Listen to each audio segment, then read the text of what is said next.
Welcome, everyone, to the most accurate podcast. I am one of your hosts, Brandon Niles. With me are my excellent co-hosts, Jen Eakins and Chris Allen. Chris, how you doing, buddy? Yeah, I'm doing well. It's actually like draft season now. I'm actually drafting and doing one of my home leagues as we speak, because that's what happens when a lot of folks like wind up in a bunch of redraft leagues. But now I'm excited to be able to talk AFC North. Finally get to my division, like for my Bengals. So no, happy to talk with you both about it tonight. Jen, how you doing?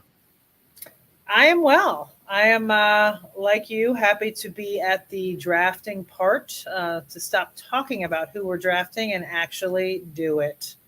Other than that, I'm status quo around here. Brandon, how are you? I'm well as well, and I like that you're both well. I think it's very formal. It's very interesting. Like, you're not good. You're not, you know what I mean? You're not bad. You're not tired. It's grammatically correct. You're well, and I like that. I like that. I enjoy the formality of the well response from the three of us. So all of us well today. I'm doing well as well.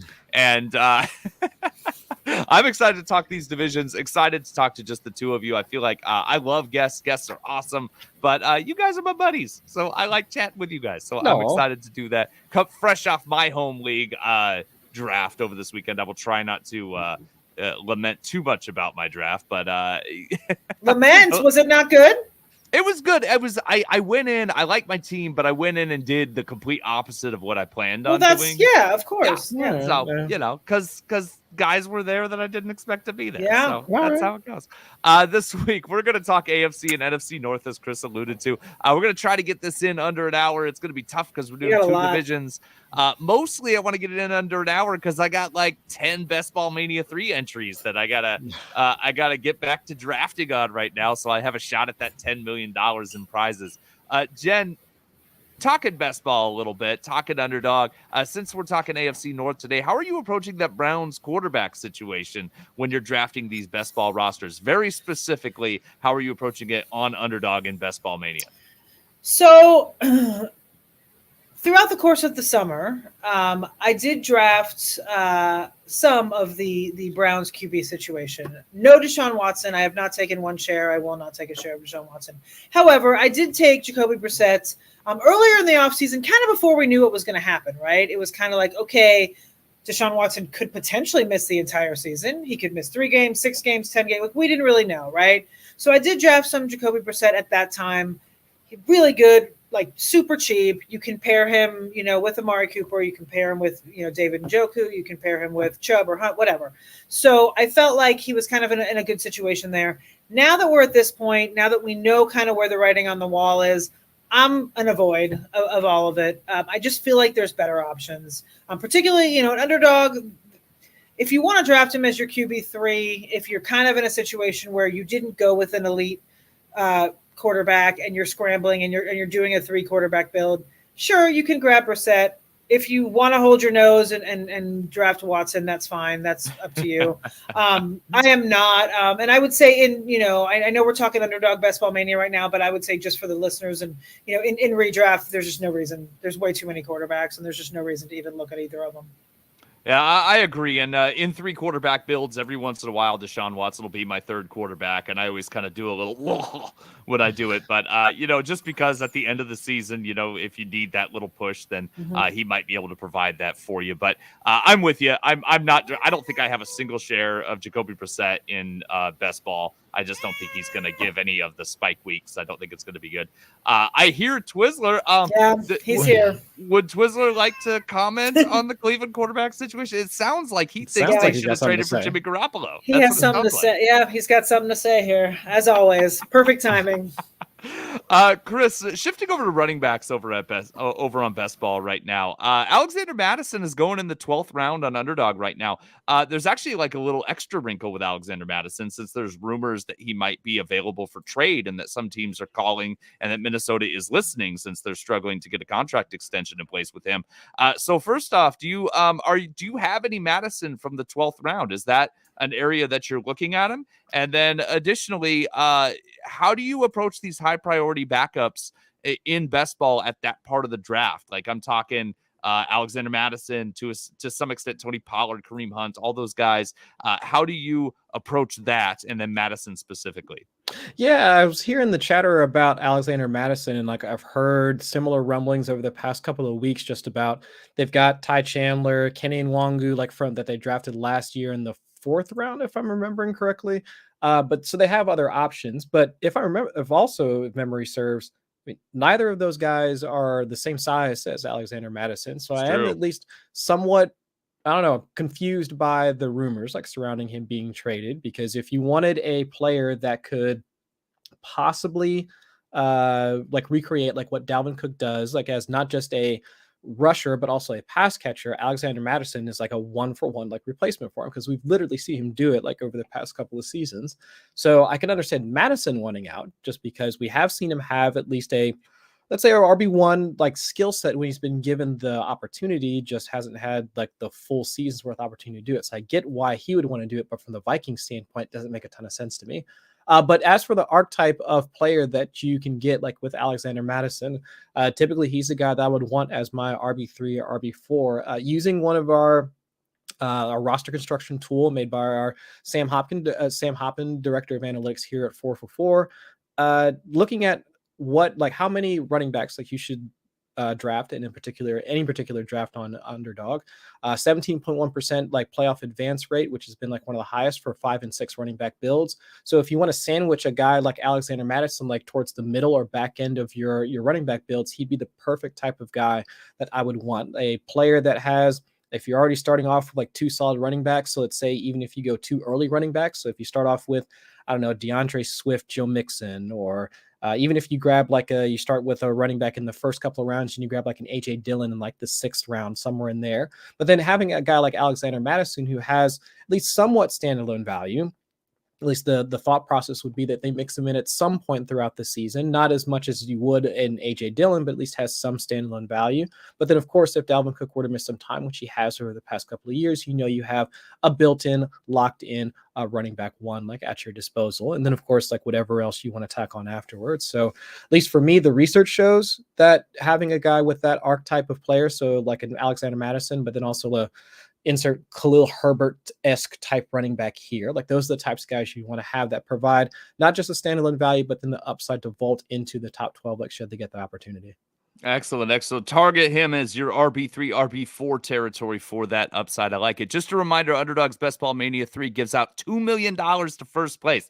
$2 million to first place this year. If you haven't already, head over to 4for4.com/underdog. Find out how you can get a free 4for4 Pro or DFS subscription, plus a deposit bonus match up to $100 with a new Underdog account. So, before we get to our main topic, Chris, I heard that you have an update from Charlie the Bacon Guy. Yes. Charlie reached out to me actually just earlier today asking us like his favorite fantasy football analysts in order to figure out like if we can roast his squad. Now, those are his words, like not mine. He wanted to at least provide the context like for this particular team that he put together. He made a bunch of trades like before the draft in order to get to where he was at, a couple of keepers involved. So he didn't really have like the same player pool that most of us would have, but kind of walking down like through the roster itself. And we got Joe Burrow, Ryan Tannehill as his quarterbacks, Adam Thielen, Jamar Chase, solid wide receivers to have. I see Saquon Barkley there. I see Ramondre Stevenson, Dawson Knox, Clyde Edwards-Helaire. I mean, overall, just looking at some of the starters he have on his team right there. I mean, what do you guys think? I mean, it's a solid squad. I mean, given kind of like where he was at regarding the trades and other keepers from other teams that were in his league. I mean, what do you guys think?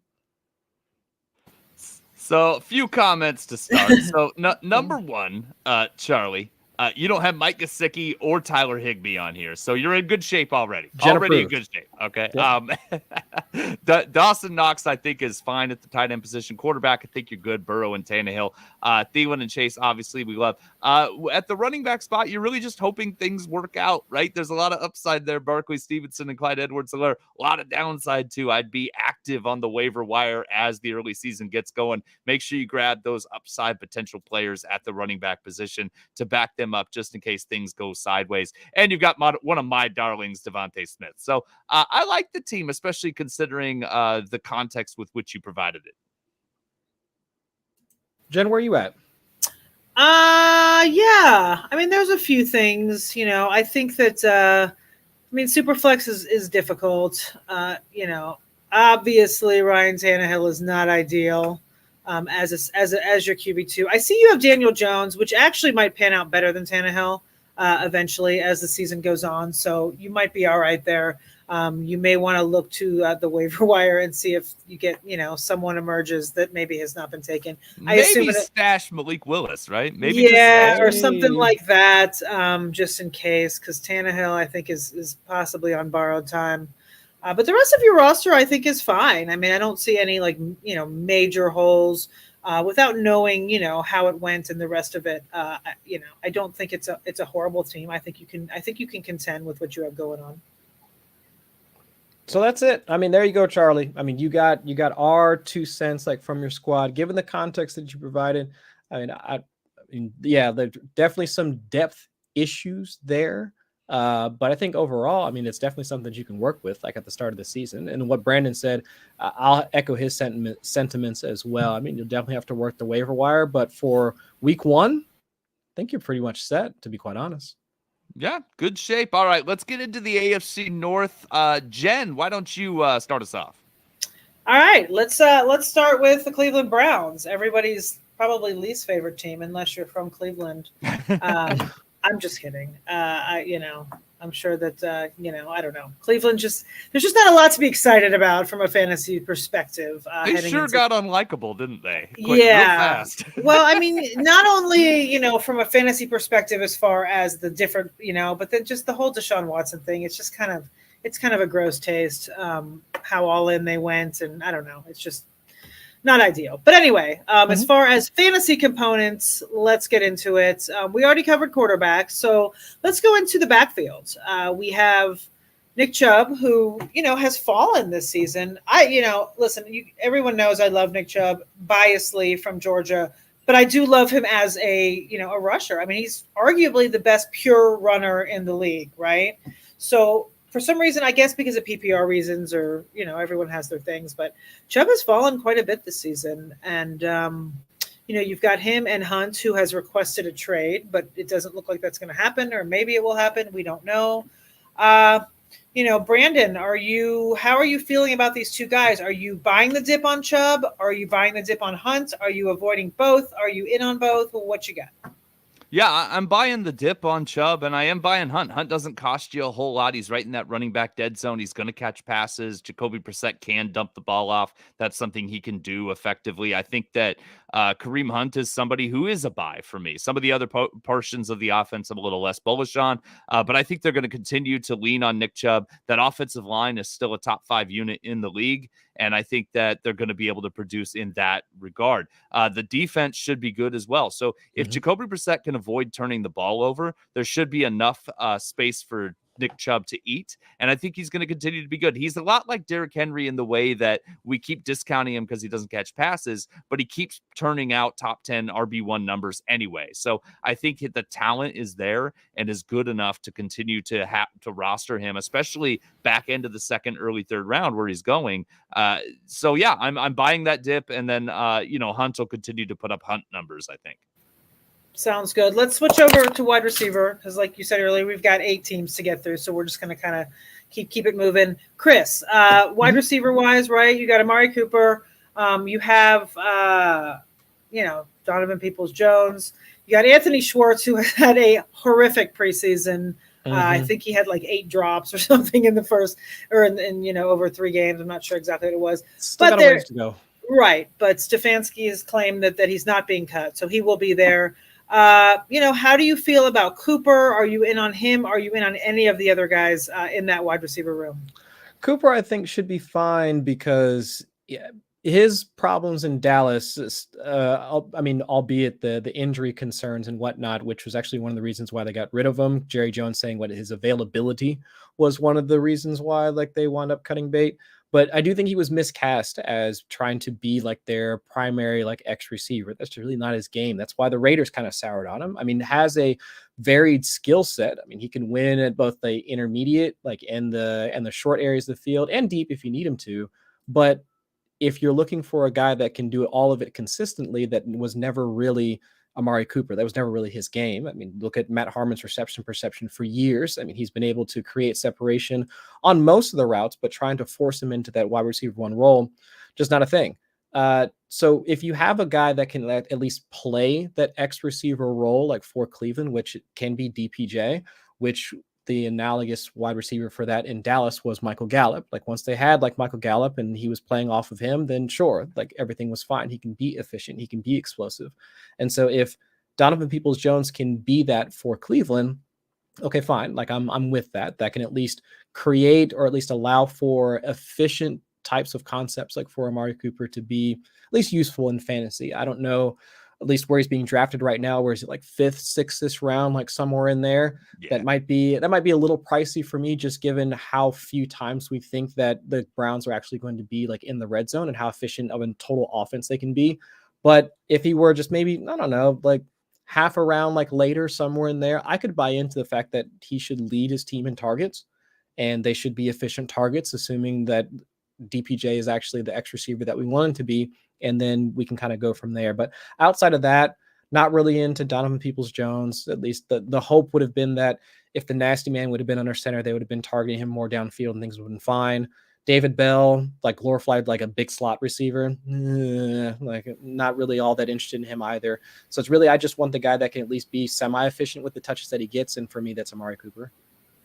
Okay. One guy that I am somewhat interested in is David Njoku. I feel like, this could be his breakout year. I feel like he could be in a really good spot to just get a lot of dump offs from Brissett. Brandon, how are you feeling about Njoku? I mean, he's cheap too, so. Yeah, he's one of my favorite targets where he's being drafted, right? Like he's after, like, to me, there's like the top like 15 or so tight ends. After you get past the Zach Ertz, Cole Kmet, Pat Freiermuth, I start to kind of think all the available options are a little bit gross. So David Njoku is right in there, and he tends to be kind of an automatic for me on situations where I don't get one of my tight ends that I actually like, right? So he's free. He doesn't cost a whole lot. So the fact that they committed so much financially to him, it makes me think that they're going to be able to do something to help him maximize that value. It helps that Austin Hooper's gone. This is probably the first season we've seen in a while where he's the unquestioned guy at the tight end spot. And Jacoby Brissett, I like that short and middle area of the field, which I think is where Njoku can probably thrive. I don't think he's going to stretch the seam like some of the big play tight ends will, but I do think those short targets that he's going to get, he's going to be able to rack up enough points in PPR, and I think he's going to be a more solid tight end and more consistent than he's been in the past. Agree. I'm in. Chris, why don't you talk about your favorite team? Well, all right, so let's go ahead and get into it. I think for the Bengals, I think the biggest question for me at this point, because I'm not going to sing Joe Burrow's praises. I mean, it's cool to have a franchise quarterback that's actually like one of the guys like in the NFL, like as the leader of your squad. And that's cool and all. But I want to hear your guys' take, because as of right now, where is he being drafted at on Underdog? Like QB7, QB8, somewhere in that range. So being drafted with the guys that are typically the ones that have a bit more mobility to their game, that have at least a safer floor, like from a fantasy standpoint, where we know they can create like with their rushing ability. Joe Burrow doesn't necessarily have that. Maybe he might with his offensive line upgrades, but we'll see. So Brandon, do you think he's being overdrafted with knowing what he brings as a passer and possible, I mean, I hate to say the R word, but possible regression coming his way? Is Joe Burrow like overpriced? I mean, I'll leave you to that, and then I'll just text all my Cincinnati friends to come like bury your mentions for the next few days. So I'll tell you what, he slipped a little, right? So I wrote a whole article about how I did a whole video essay, wrote a whole article about how Joe Burrow's overpriced. Like it's been a big commentary thing that I've had all off season.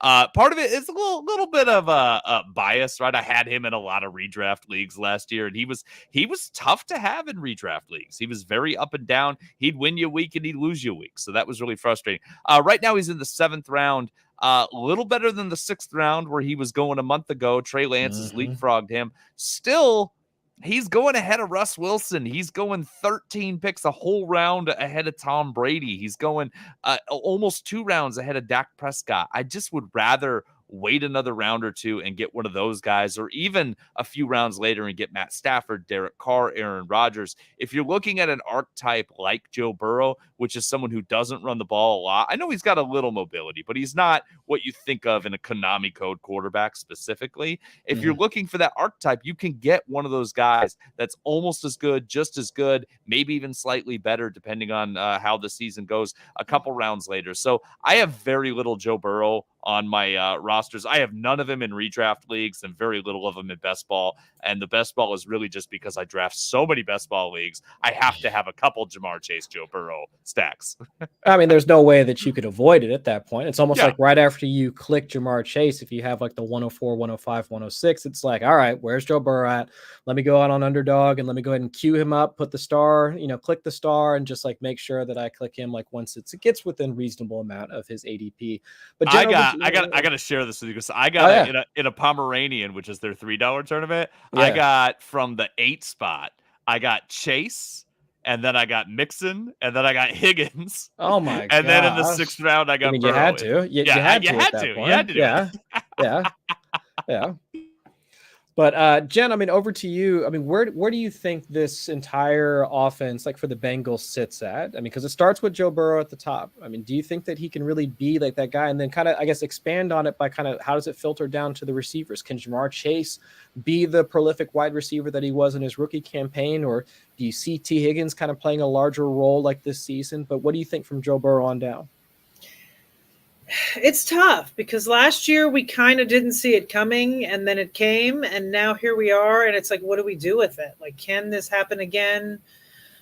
It's tough because they're both Chase and Higgins are expensive in Underdog, in redraft, however you are drafting, they're both expensive and we have to, decide like, can Joe Burrow support both of them? And then you also have Mixon, who's high. I mean, he's a, first to early 2nd round draft pick as well. And so it's like, is this offense really capable of doing this again? I don't know. I mean, I hope so for everyone that's drafting out there. I have my fair share of all those guys. So I guess the answer is yes, I'm banking on it, but I can't say I'm 100% confident in all of it. Yeah, I completely understand. Like my optimism, like for Cincinnati, is that despite the regression, because they were living off of explosive plays like last season. If I'm remembering correctly, Joe Burrow had the most touchdowns on 20 air yard passes or like 20 air yards or more passing like last season. I would expect that to regress, but can he just be as efficient? Or do just as efficient on shorter passes, and he winds up creating at least more touchdowns like that way and like getting back to his similar totals like from last season. It's possible, especially with the offensive line upgrades, they could end up passing a bit more, seeing a bit more play action, because if I was Joe Burrow, I wouldn't want to turn my back to a defense anyway, because I don't think I have like at least even a half second to turn away from a defense like with the offensive line that they had last season. So it's entirely possible. At least for them to at least incorporate a bit more creativity into that scheme in order to make things happen for the passing game. But speaking of the passing game, I mean, Brandon, back to you. I mean, where are you at? I mean, regarding this Chase Higgins, I don't want to say it's a debate. I mean, if you want to throw in Tyler Boyd on the back end as well as like which wide receiver from Cincinnati you want to target, I mean, you might be kind of locked into taking Jamar Chase just based off of where you sit, like where your draft slot is at. But if you had to choose, I mean, draft slot agnostic, where are you at, like with this, with the trio, the 3 kings of the AFC North? Yeah, so Chase is 4th on my list just because I'm abnormally high on CeeDee Lamb. But I like Chase, right? And I have a lot of Chase. I've taken him a lot at the back end of the 1st round. I don't have a problem with that. I do a lot of Chase Lamb, Chase Adams builds. I do a lot if Chase slides. Often he doesn't slide, but if he does slide, I often do that. When T. Higgins was going as a high 2nd rounder, I thought that was a bit much, but now that you can get him at the turn, get him in the early 3rd, then I'm kind of on board for T. Higgins now. So I like all of them at cost. Boyd is free and he's going to be valuable in all formats. In redraft, he's going to be good bye week filler. I think that they're going to continue to throw the ball pretty well. I think that offensive line is going to be better, which I think is going to help Joe Mixon too. They've got 3 new additions on the offensive line, all in the interior portion, which is where their problem area was. Lyle Collins is a tackle, so they've got him on the right side. But they've got a new center, new left guard, new right tackle. I think that the offensive line is going to be better. If Jonah Williams starts to show what we saw in college and starts to develop, then I think that there's going to be more protection. Offense is going to be better. Joe Mixon is the guy that I think is probably the safest option because Chase had the boom weeks and he was a little inconsistent, especially if you're looking at redraft. I love the guy, but if we're picking nits here, right? If we're picking nits between Chase and the other big guys, Chase and Cup and Jefferson, I think that Chase, you're going to have more feast or famine weeks, whereas some of those other elite guys maybe less so. So that's kind of why he falls a little. In best ball, I'm a little more bullish grabbing him. Mm-hmm. Redraft, I think he falls a little to 4th or 5th on my list, but Mixon, I think is, once those top 5 or 4for4 has him ranked 6th. Once those top 5 backs are gone in the first round, like Mixon's one of the safest guys I've got at the 12, 13, 14 spot. Like I love taking Mixon there. He was 3rd in the league in yards last year, 3rd in the league in attempts. He was he was 4th in the league in touchdowns.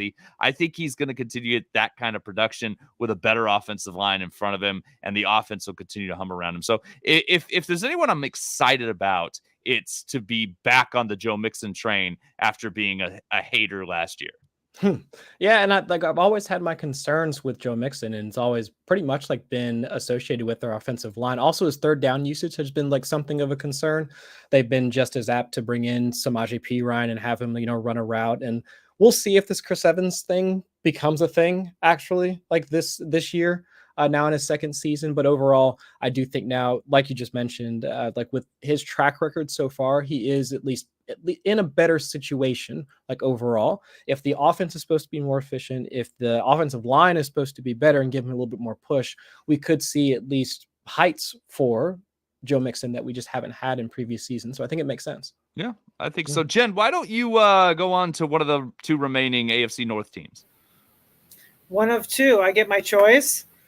It's that pretend thing where I'm pretending that I didn't write this, and I'm pretending that I get a choice, but I'm going to go with the Steelers. How about that? Woo, all right. Yay. No. Okay. Well, no. So let's talk about the Steelers. I guess we always have to start at QB, right? So the ghost of Ben Roethlisberger is gone. We're looking at Trubisky, I think, as the starter at this point. I mean, that's where it seems to be leading. It's less secure than it was a couple weeks ago.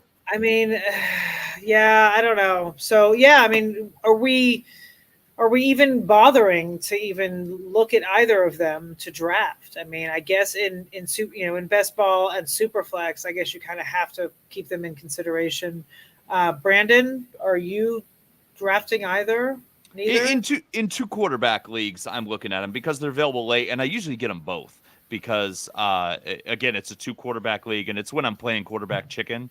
If I don't nab 2 top guys later because I do think Mitch Trubisky is going to be good, and if he starts, and I do think that when Kenny Pickett takes over, I think that the weapons are in place there. The offensive line stinks, but the weapons are in place to be good. And if you look at what Kenny Pickett does well, he processes the defense well. He gets the ball. I mean, he's got a lightning fast release, like Dan Marino level release. Like it's another Pitt guy, right? So those are things that will do him well, passing to really good receiving options on a team with a bad offensive line. I think that might be the thing that gets Pickett the job sooner than maybe it would in a different offense, is the fact that the line is bad and Pickett's going to get the ball out faster, much faster than Mitch Trubisky does. So I'll grab them both in Superflex. In best ball, if I need a 3 quarterback build, which is not often for me lately, Pickett's the one I'm grabbing. Okay, that's fair. Moving on, speaking of poor offensive line, move on over to the running back situation. You got Najee Harris.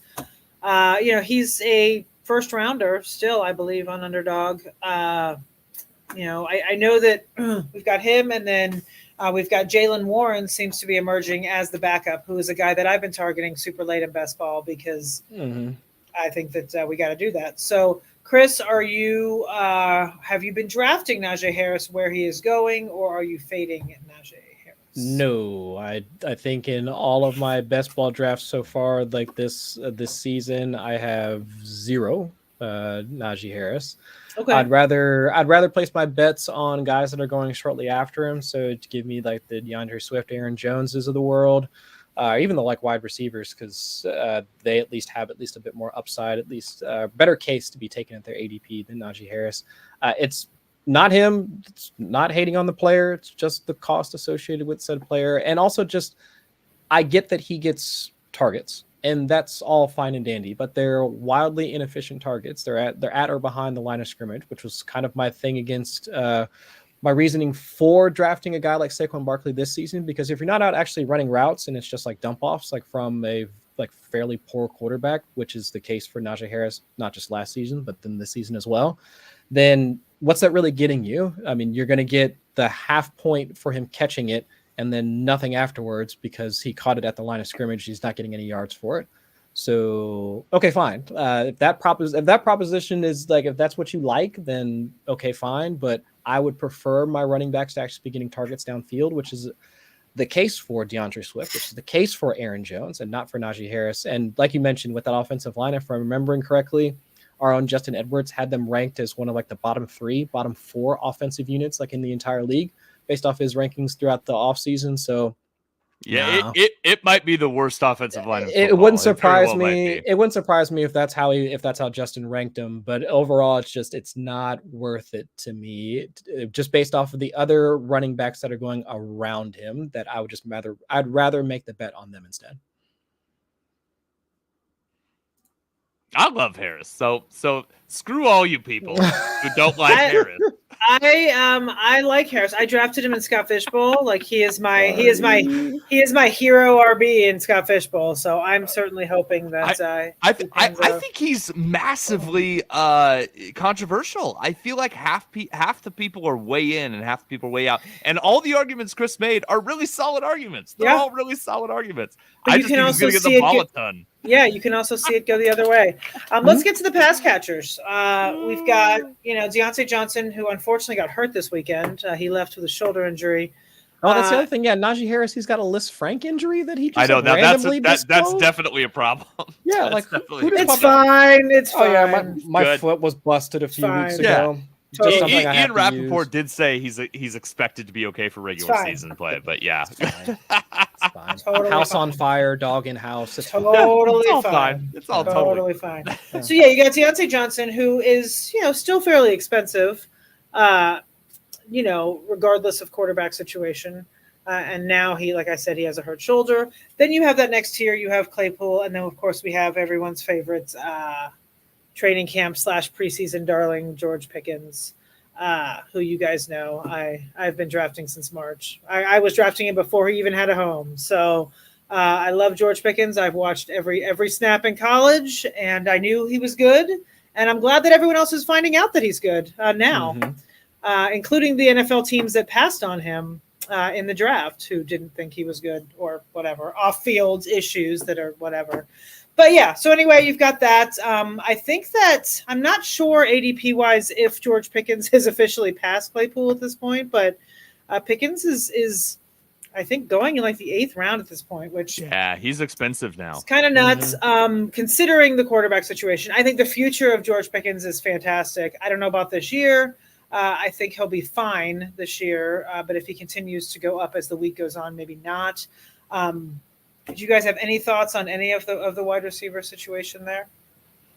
I'm buying the dip on Claypool. I think he's going to get end around work, and I think he's going to still be a solid part of the offense. So I'm buying the dip on Claypool.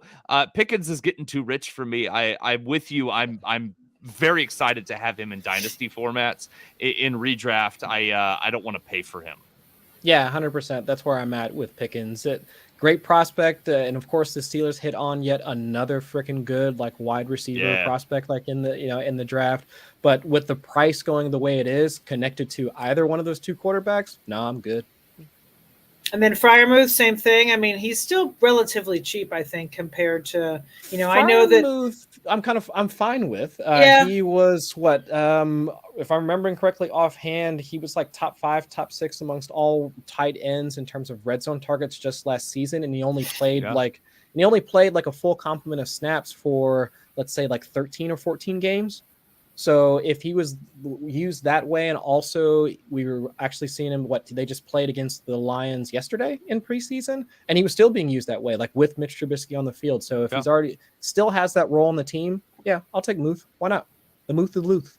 Yeah, and he's going right around Cole Kmet. Like, that's where he's going. So he's available pretty late. He's my second tight end in a lot of builds, and he's also my first of 3 tight ends in a lot of builds. Yeah, yeah.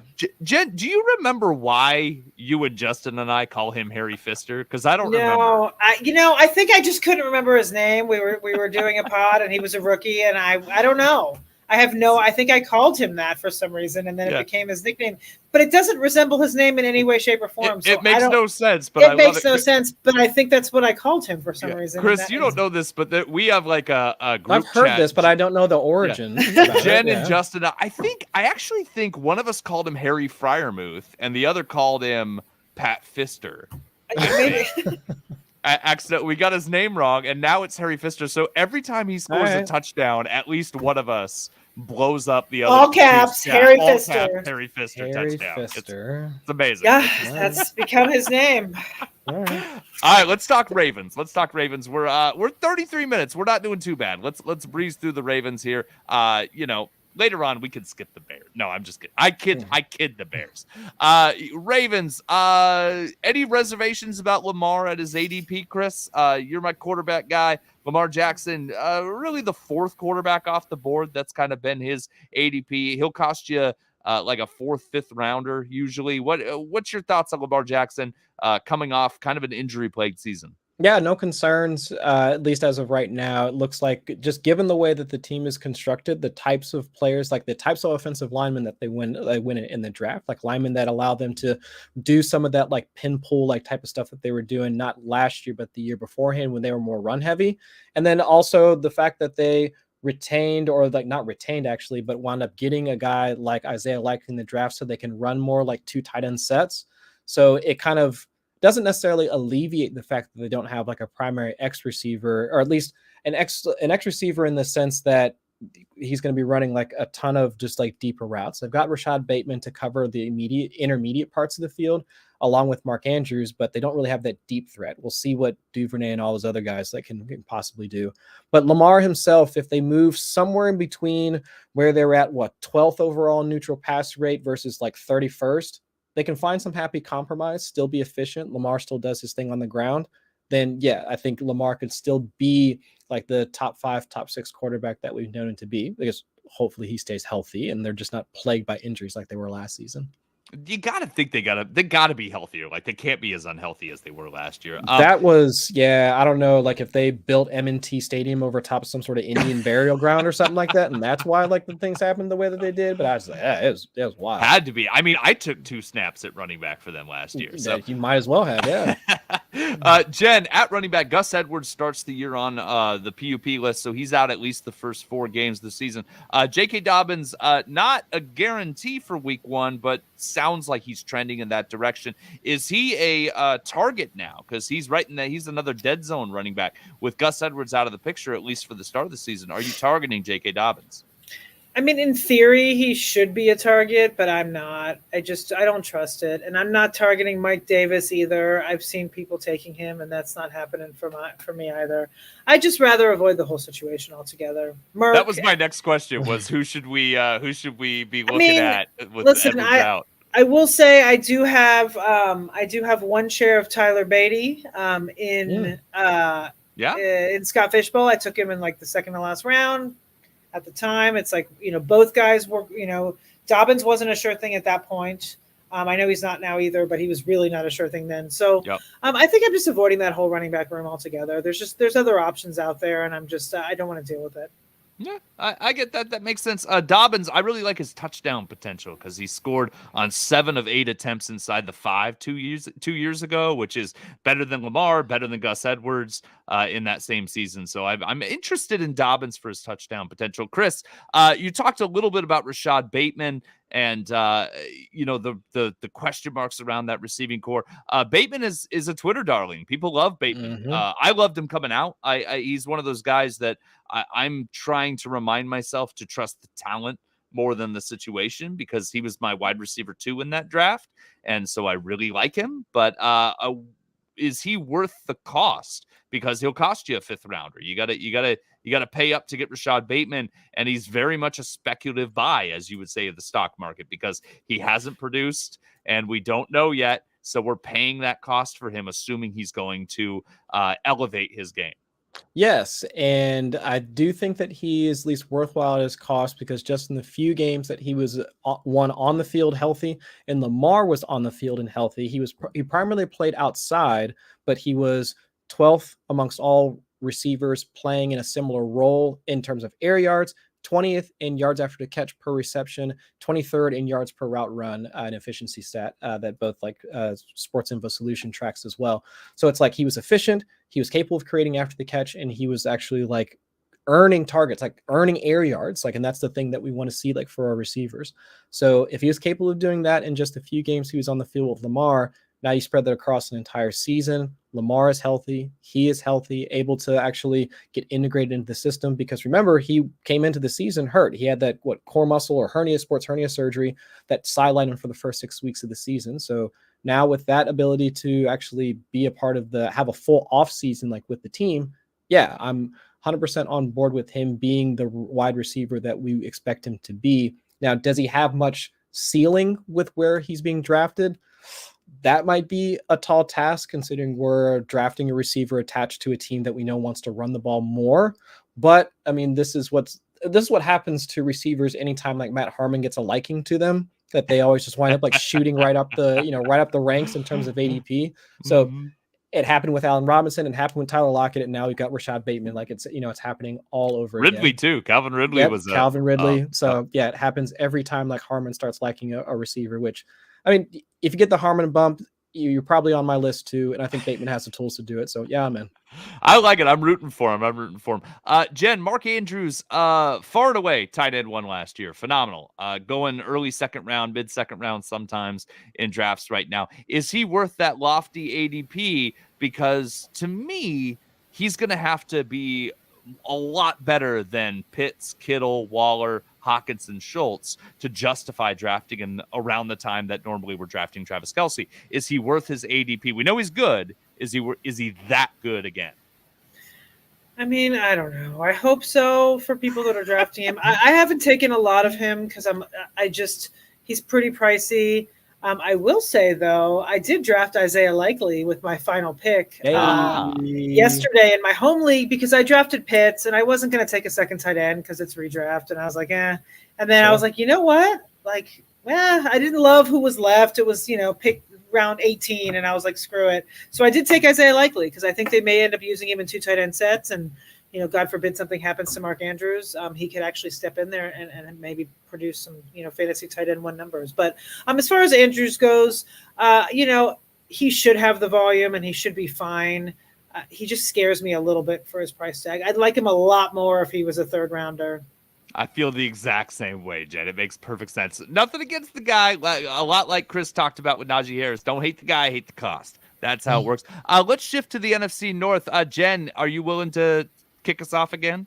I am willing. Let's see. What am I doing here? Oh, let's go with the Packers, shall we? Completely spontaneous. No, well, I mean, for me, yeah. Okay. Yeah. Let's go Packers. Aaron Rodgers, it's kind of baffling to me that the reigning NFL MVP and whatnot, he's cheap. He's cheap. He's going late. It's amazing to me. I understand the concern, right? His big dog is gone. Devontae Adams has gone to the Raiders. He doesn't have that guy anymore. So people, I guess, that's why, they're dropping. I know that, his last year weird COVID toe, all the stuff that happened. I don't know if that seeps into people's brains too, and they're fading him for that reason as well. I don't know. But anyway, you have Rodgers. I feel like he's going to be okay. I feel like he's just the type of quarterback and the type of player that's going to be fine. I don't know why people are I guess, fading him, panicking. Chris, since you are the QB guy, do you feel like the dip is viable or valid, or are you scooping him up when you can. Do I understand why people are uncertain about his outlook for 2022? Yes. It's the same reason why Patrick Mahomes has dipped. I mean, if you lose a wide receiver in the same vein as Devontae Adams, man, think about like if Devontae Adams was in the slot and it was on third down, that ball was going directly to Devontae Adams. I don't care how many defenders would be over top of him. It didn't matter. Aaron Rodgers is going to target him. And that mind meld that they had between the two of them, it was like a Russell Wilson, Doug Baldwin of old, like type of mind meld, like where it's just, it didn't matter. Or Ben Roethlisberger, Antonio Brown. I mean, insert good quarterback with prolific wide receiver here. So I get it. So much of the team's efficiency was tied up in Devontae Adams, but it's just the question remains, like, can you recreate some of that with the players that they have? I think so. Can you recreate explosives like without Devontae Adams in the field? They showed a little bit of that with the pony packages they were bringing out with having A.J. Dillon in the backfield, split Aaron Jones out wide, have him run down the seam. You can throw it to him. Sammy Watkins, let's assume that he stays healthy. But even when Sammy Watkins was healthy in Kansas City. Can we assume that? We can, at least for right now. He's still healthy. Okay. He's still healthy All for right now. Sure. But when he was still in Kansas City, like he was the highlight of one of their playoff runs, like, and he was like one of their deep threats. So he can be that. And what about the guys from the slot? Robert Tonyan is on his way back. We've already seen what Romeo Doubs can be. I mean, Randall Cobb, even his older age, like he can be a guy that can be like at least a short intermediate pass catcher so that they can recreate functions of what Devontae Adams was like for the team. And with how well Matt LaFleur and Nathaniel Hackett, before he left for Denver, like how well they construct that offense, I think from an efficiency standpoint, like they should be okay.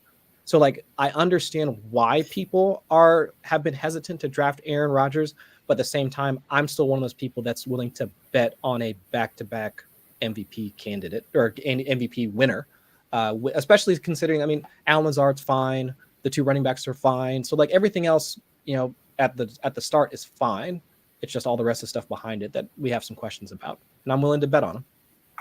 All right, he was higher than Patrick Mahomes in fantasy points per game last year. Yeah, it doesn't surprise me. I guess we kind of went over most of the pass catchers. Mm-hmm. Brandon, do you have anything to say about Aaron Jones, A.J. Dillon? I mean, they're both pricey. I mean, Aaron Jones is kind of slides. I have a lot of Aaron Jones. I mean, I think that I'm buying the somewhat dip. I mean, he's sliding sometimes to almost the end of the second round in some drafts, and I'm all about that.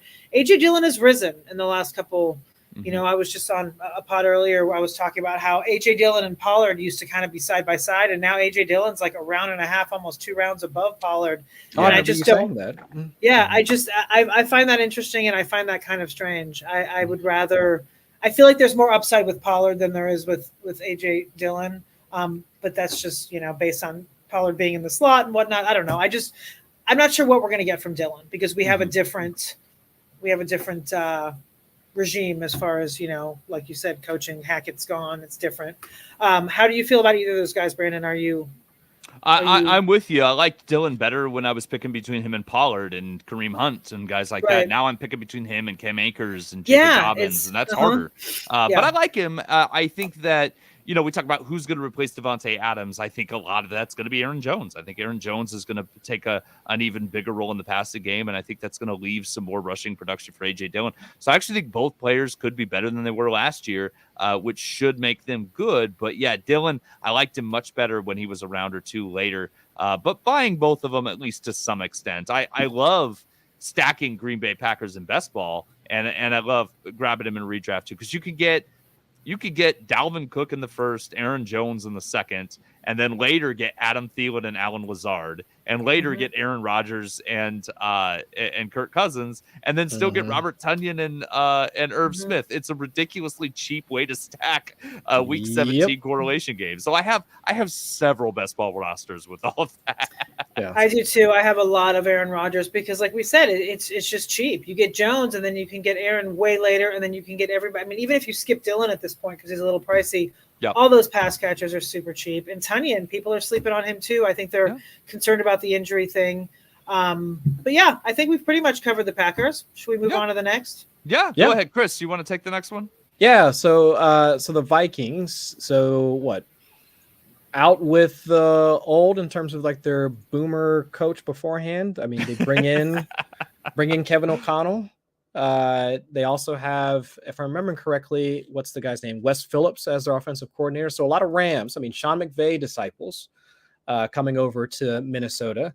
So my expectation going into this, more plays. I mean, they're going to be up in pace, more passing. They were back into the league, bottom 7, bottom 8 in terms of pass rate over expectation. All good things for Kirk Cousins. But I mean, Brandon, do you believe in Kirk Cousins? Like, can he, if given the volume, if we let Cousins cook, can he actually be a worthwhile fantasy quarterback? Or did he need the structure in order not screw up and completely, throw away the game like for all of us?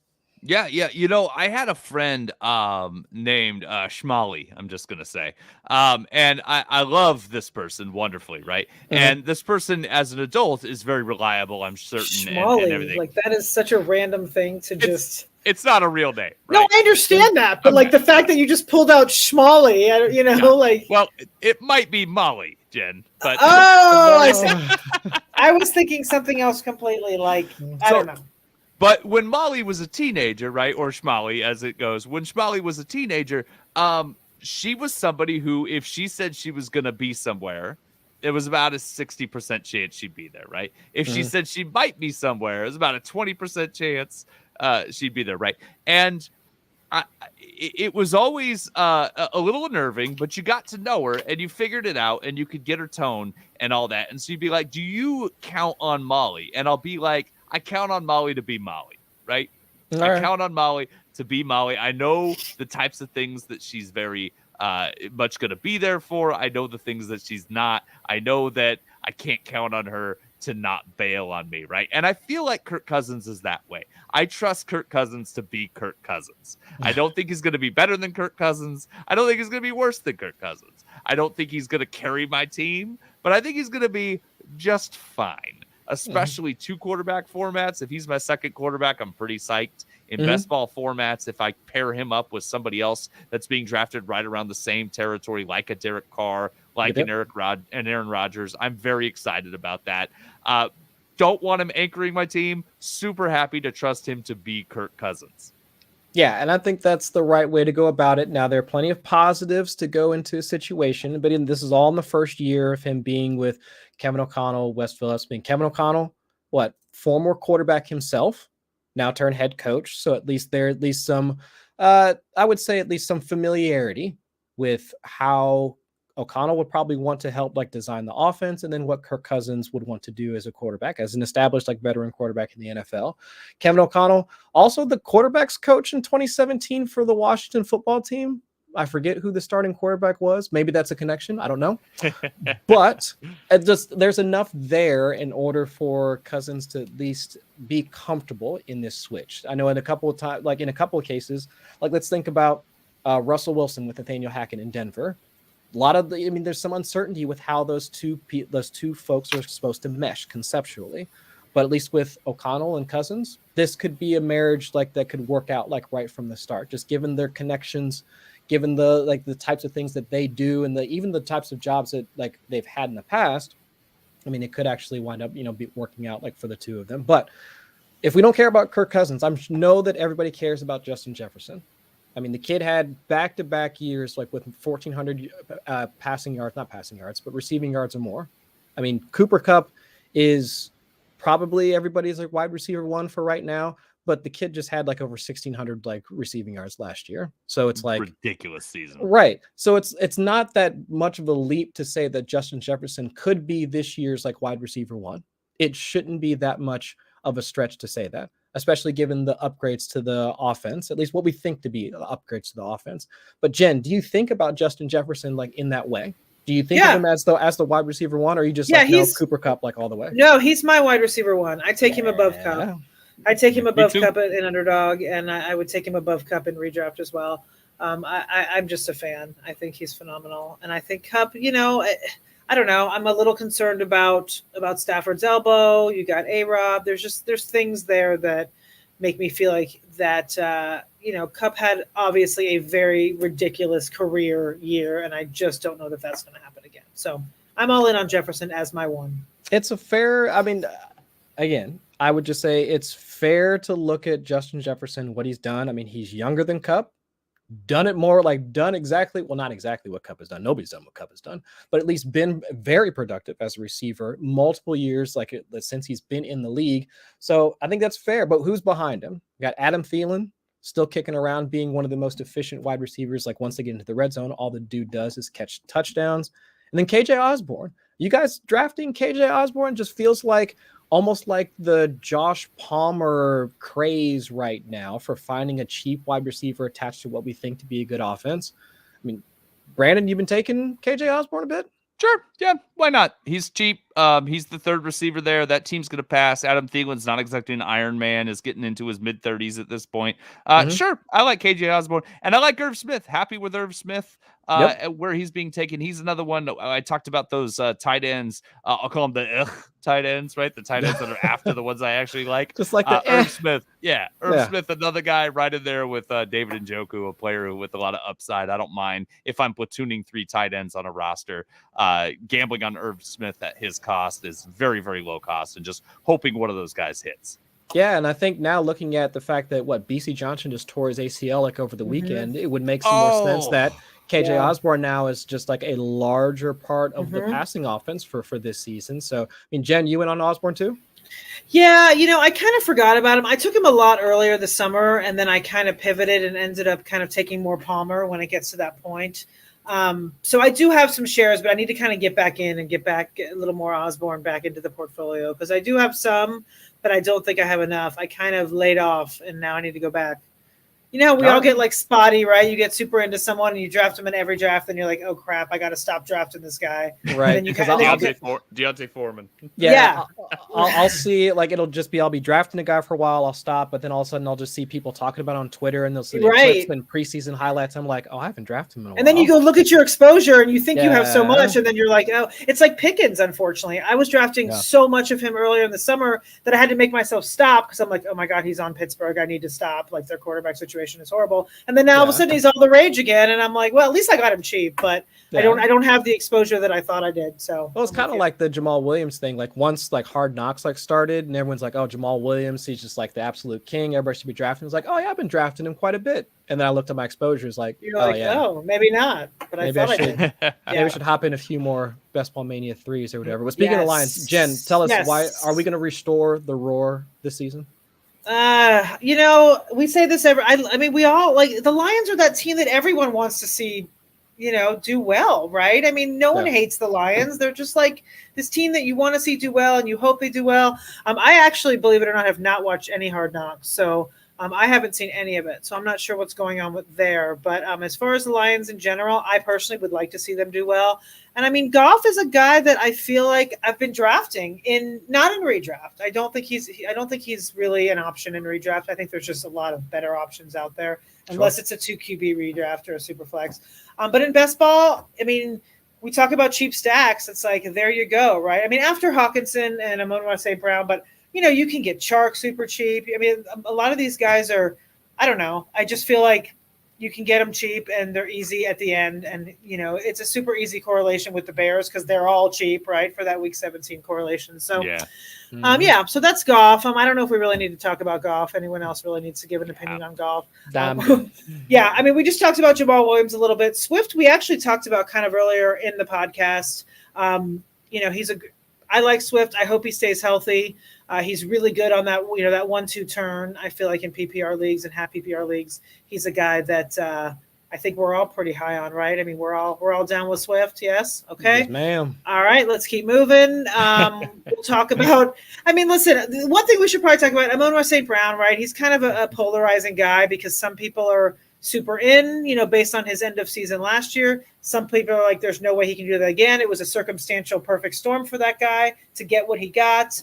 Brandon, do you have any thoughts on Amon-Ra St. Brown? Yeah, I'm kind of in the middle, right? I kind of split the difference on him. I like him, and I think he's got a role, and he plays the slot, which is something that Jared Goff historically likes to target. Now, of course, Jared Goff had a lot of Cooper Kupp during his Rams days when he was targeting the slot position, and he played primarily there. So that is a factor. But I do think that Goff likes to hit the slot receiver. I think that's he likes those shorter pass patterns, and Amon-Ra can get open, which I like. But I do look at the splits, and the splits with Amon-Ra and TJ Hawkinson both on the field are not as good as when Hawkinson got hurt and Amon-Ra got all those tons of targets. So I think that he's going to be good. He's going to progress. And I think that what he developed with Goff at the end of last season will carry over to make him better than he was the first half of last season. But I think that with Hawkinson and even like DJ Chark there and taking up targets, and later in the season, Jameson Williams, I don't think we're going to see Amon-Ra with double-digit targets on a weekly basis.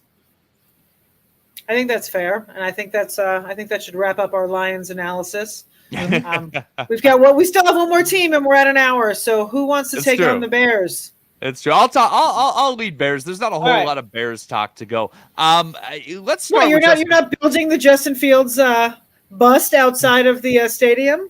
I will say he looked pretty good this weekend, but and I'm rooting for him. I actually really like Justin Fields. Seems like a good kid, and I like his talent.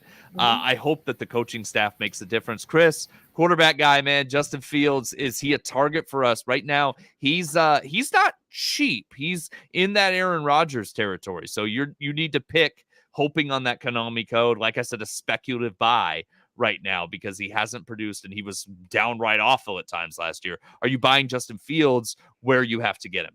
No, I can't. Yeah.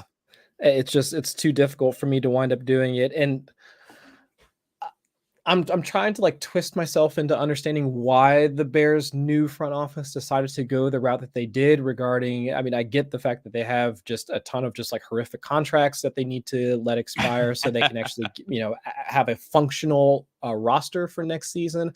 I get that, but they knew that they had a franchise quarterback. They knew they had a franchise quarterback drafted in the first round. So they need to have some sort of evaluation on him. And how are you supposed to do that when the first year they weren't even a part, this new regime wasn't even in the office. And now the second year, how are you going to evaluate him now with this offensive line, sitting there in front of him?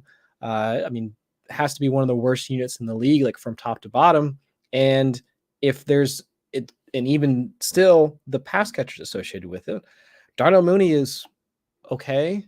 But then after that, Byron Pringle, Velus Jones. It's just, what are we doing? How do we even try and implement any sort of creative offensive scheme around these guys that are, essentially juiced up versions of Allen Lazard, if you want to toss a comparison in there. Might be good run blockers. So if that's what you wanted to do, but the offensive line can't block. So in the preseason, he looks okay. I can see at least the makings of Justin Fields at least adjusting protections and being able to actually make some of the pre-snap reads that he should be as a second-year quarterback. So his development is coming along. But will it actually translate into fantasy production that we can use as fantasy managers? With that pass-catching group and with the offensive line in front of him, it makes it very difficult in order to see that happening. So unless he takes everything into his own hands and he rushes for a bunch. But even then, it's volatile at best. That's Daniel Jones' rookie season, type of situation. Yeah. So, and not really what we saw him do last year. Right. We didn't see him do. We saw him trying to throw, which obviously is something we usually allow a quarterback for, right? He's keeping his eyes downfield and all that. But from a fantasy perspective, we want that rushing production. Jen, I'm a big Khalil Herbert fan. I like David Montgomery too in that way that you like soup, right? It's fine, it's hearty, it'll get you by, but I don't get excited about it. David Montgomery's that way. He's like a soup running back for me. Love Khalil Herbert, love the talent. I loved him going into that draft. I was excited for him. How are you approaching this backfield at ADP and redraft formats? I like soup. I get excited about certain soups. Yeah, I like soup, but it's like documentaries for me. I'll sit and enjoy and watch it. But if you say, do you want to watch a documentary? I'll never be like, yeah, that sounds great. It's never, never that way. I like documentaries too. But all right, okay. Separate issue. As far as the Bears backfield, I am not taking David Montgomery. There's just other players at that ADP I'd rather have. Khalil Herbert, absolutely. He's a guy that we just talked about 5 minutes ago, where I had to back off because I had a lot of him earlier on in the summer, and then I stopped taking him. And now I should probably go back and grab a little bit more as we go on. But, I don't know. That whole Bears offense is just a little bit scary to invest too much in. So Khalil Herbert might be one of the only guys, other than Cole Kmet, is someone that I am willing to roll the dice on. But he is getting a little pricey too. I mean, not He too, is. Yeah. he's I think a lot of people are kind of getting into it's the realization that he might be the only, I mean, Mooney's there too, but as far as targets, he might get a lot. So I think a lot of people have been kind of sliding over to the Komet, like, when you're punting tight end, there he is. Yeah, I agree. Yeah, Komet, he's going above